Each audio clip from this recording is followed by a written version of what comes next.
Au Cameroun, le gouvernement a, dans le cadre de la modernisation de l'état civil, lancé le 10 mars 2022 une opération de comptabilisation des actes d'état civil établis entre 1960 et 2020 dans tous les centres principaux et secondaires du pays. Selon le ministère de la décentralisation et du développement local, cette opération devrait permettre au gouvernement d'avoir une idée claire des actes d'état civil à numériser dans le cadre de l'informatisation du système national d'état civil.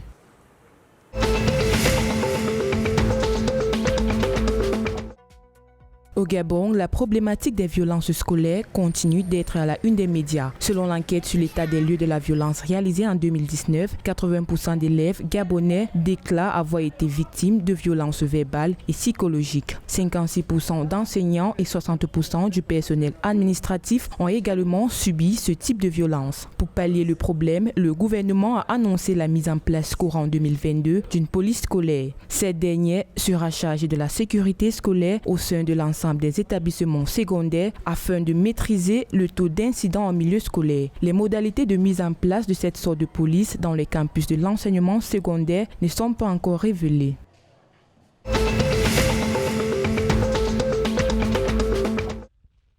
En République centrafricaine, 1311 nouveaux soldats ont intégré les rangs des forces armées centrafricaines. Ces nouveaux hommes viennent ainsi renforcer l'effectif de l'armée nationale afin de raffermir la sécurité nationale menacée par certains rebelles. L'intégration de ces nouveaux soldats intervient dans un contexte marqué par la radiation de plus de 80 soldats pour indiscipline notamment.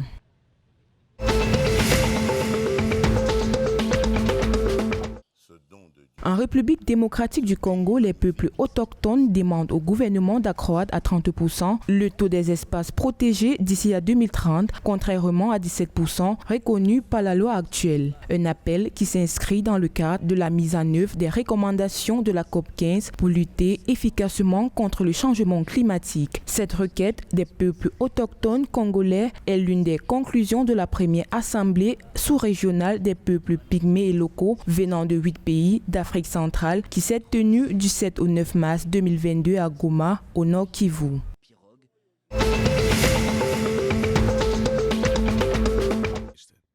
À Sao Tomé et Principe, le Fonds des Nations Unies pour l'alimentation et l'agriculture a annoncé la concession de 350 000 $ pour soutenir le secteur agricole du pays touché par de fortes tempêtes. Selon le Fonds des Nations Unies pour l'alimentation et l'agriculture, ce montant devrait permettre d'indemniser les agriculteurs qui ont été lésés par la tempête fin décembre 2021. Ces pertes, rappelle-t-on, ont entraîné une pénurie de produits agricoles sur les marchés, augmentant les prix pour les produits agricoles selon le ministère de l'Agriculture.